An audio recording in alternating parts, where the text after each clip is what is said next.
So, welcome back, everybody. As more and more robberies are taking place across the island, many Jamaicans are living in fear of being the next victim. Joining us this morning to speak about robberies on the rise, security consultant Mark Shields, who's been posting a series of videos on Twitter to help us not to be the next victim. Mark, good morning to you. Thank you for joining us this morning. Morning, sir. Good morning, Simone. Good morning, Neville. Can we just start high level? When you see what's going on with all these robberies, Mark, what think you? Well, first of all, we're not, as far as I'm aware, we're not getting the crime statistics. So we don't know if there's been an increase. We always hear year on year that serious crime is down. Sometimes I doubt that because I'm concerned about the number of reported robberies to police and those that are actually going on. But moving away from that, I think the reason that we're becoming more conscious of it is that more and more people, thank goodness, are buying CCTV systems. So many of these incidents are being captured on CCTV.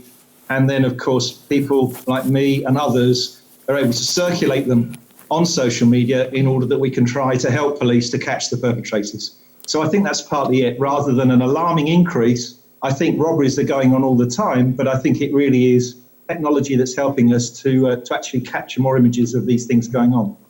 Mr. Shields, it seems like we're seeing more robberies with bikes. Is that on the increase? Was it always like this?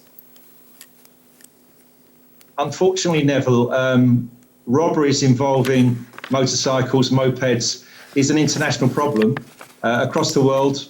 Barcelona is one of the favourite locations for that sort of robbery. London is another. And in fact, the Metropolitan Police Service in London were so concerned it got to literally an epidemic stage that they brought in some particular strategies to tackle it, which includes chasing, driving down, and actually knocking these motorcyclists off their bikes using spikes or stingers across roads and having a very proactive approach to it using intelligence. So, yes, it is a major problem. And in Jamaica particularly, where we have a prevalence of bikes that are imported extremely cheaply, are being used without the requisite insurance, etc. Everyone's on a bike, and we see day in and day out some of the dreadful driving that's being conducted by some motorcyclists, and these bikes are being used as a method to commit crime, as you just showed in your videos. Yeah, I was reading about Santa Cruz in St. Elizabeth, and they said it is so congested with the bikers, the police officers or the police just can't get to them because there are so many cars and there are not many bike police officers. So how do you get around that? To me, that sounds like an excuse. The police are there to solve problems and to tackle crime and to work with communities. So let's not hear about what they can't do. Let's hear about a strategy that they can put in place that they can do. For many years, ever since I've been here, which is nearly 15 years, I've complained bitterly, both inside and outside the police, about motorcycles not obeying any laws at all. If you go to Westmoreland, and in fact the west side of the island, it's difficult to spot a motorcyclist with a crash helmet on. And there's a very clear law that says they're supposed to wear helmets. We're not tackling the most basic laws. We're always thinking about solving the robbery, solving the murder, but so often crime is detected and those that are locked up are done so for the most simple offences. So crack down on motorcycles, make sure they've got insurance, make sure they have driving licenses, make sure that they're dressed properly to protect themselves. And most properly, of course, is wearing a helmet. So sometimes it's about those basic laws. And if the police engage within that tactic of actually stopping, prosecuting, searching motorcyclists, because there's a reasonable suspicion at the moment to do that, then I think you're going to see a crackdown which will work. So let's not talk about why we can't do it. Let's find methods to do it by training the police properly to tackle motorcycle crime. We've got this new organisation, PSTEP, and we've seen fleets and fleets of motorcycles that they now have, bought for them by the Ministry of National Security. Let's see them being put to work to tackle motorcycles. I see you read the other day where there's one country where the situation with bike robberies is so out of control that they've banned bikes. I don't know if you saw that story, Mark. What are we looking at? What level do we have to go nuclear to get this fixed? You spoke about strategies. Some may say that's one, albeit some may say it's extreme. But what do we need to do to get a handle on this in terms of some of those strategies? And is it that the police don't know, or is it that they're ill-equipped to carry them out?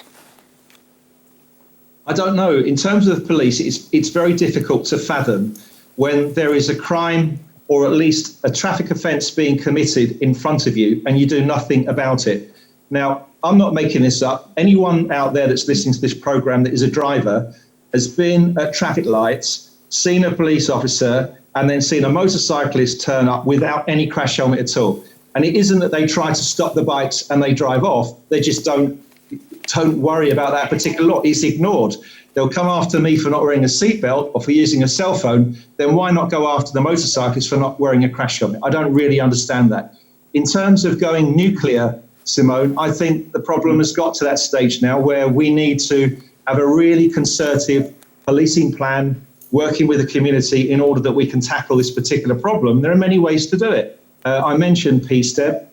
They can work with intelligence, and intelligence comes from engaging the public, getting information on these crimes, particularly the robberies, and actually engaging the security companies as well. Now, we know that security companies are on the front line of this, and sadly, we've seen other videos that we can't show on TV today where security guards have actually been murdered, both for their firearms and for monies inside some of the institutions that they're guarding. So I'd like to see a far closer partnership between the police who are on the front line and risking their lives, but security officers as well who guard banks and shops and other places that are vulnerable to attack. So there are many ways in which we can come up with a strategy that I believe should be published in order that the public are given a reassurance that something is being done. And we're going nuclear, to take your expression, on motorcycle thefts and robberies. Let me play devil's advocate, Mr. Shields, and I think I know the answer you're going to give me. But going back to what you said about not stopping a rider who doesn't have a helmet, and someone might say, well, we have so much serious crime going on, so no big thing. He doesn't have on a helmet. Why am I going to waste my time and stop that guy? What would be your response to that? My response to that is, look at what happened in New York 25 years ago. Look what happened in any city where there's been a major crime problem. You tackle the small crimes. In other words, zero tolerance on all crime.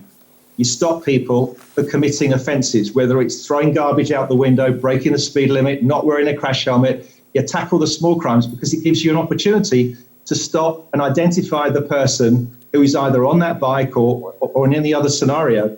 It's very important. It's okay to say tackle the big crimes, which sometimes we do quite well. You know, we solve murders, we solve some robberies, but it's important to have a whole holistic policing approach to crime. And that means tackling minor crime as well. I'll give you an example. There was one of the videos that was posted, that I posted as well last week, was a couple of guys breaking into a Range Rover, and they smashed the windows. And one of them literally launched himself through the passenger window to get to something that he was stealing on the inside.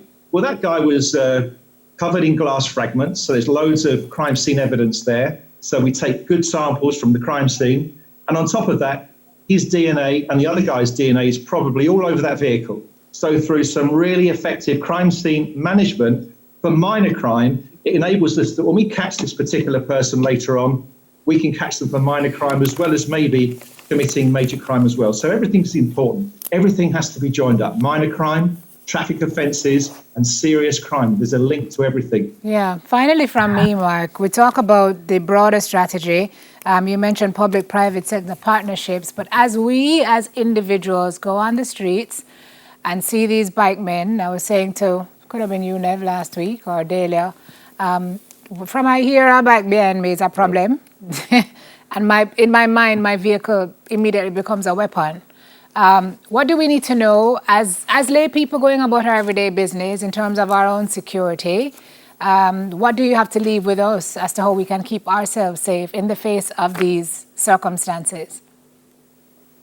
As I would say to anyone, anywhere in the world, not just in Jamaica, we have to be alert when we go out. We have to think about what we're doing. We have to think about the property that we're carrying with us. And by that I mean, handbags, cell phones, ensure that they're concealed as much as possible. If you have a handbag, don't just have it hanging off your shoulder where it can easily be snatched. Don't have a phone out. Wait until you get to a safe location.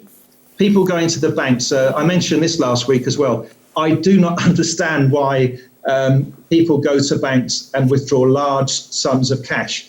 There is no excuse now for that to happen, and that's a major problem, as we know that the perpetrators are in the banks, lining up with everybody else and looking for those high-value cash amounts that people are leaving the bank with. And if you do have to go to the bank, then go with somebody else. Park in a sensible position. Ensure that you're alert. There are many things that we can do to protect ourselves. Sadly, street crime, theft, etc., is always going to happen. It's something that happens throughout the world. It's not just exclusive to Jamaica, but there are things that we can do to protect ourselves. And in terms of motor vehicles, the last point I'd make is do not leave anything in your motor vehicle that can be stolen.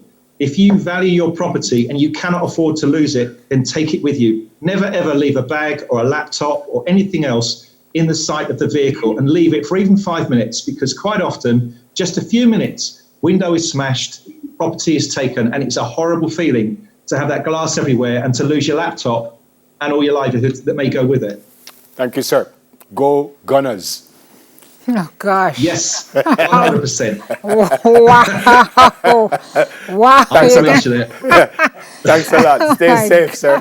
Wow, that Okay, switch happened bye. really quickly. I didn't see it coming. All right, okay. Thank you very much, Mark. You can follow Mark on Twitter to get some of his expert advice on how to keep ourselves safe, and probably some football tidbits in there as well. Expert advice on who to support. Okay, great. Not Manchester United. Wow. All right, we soon come.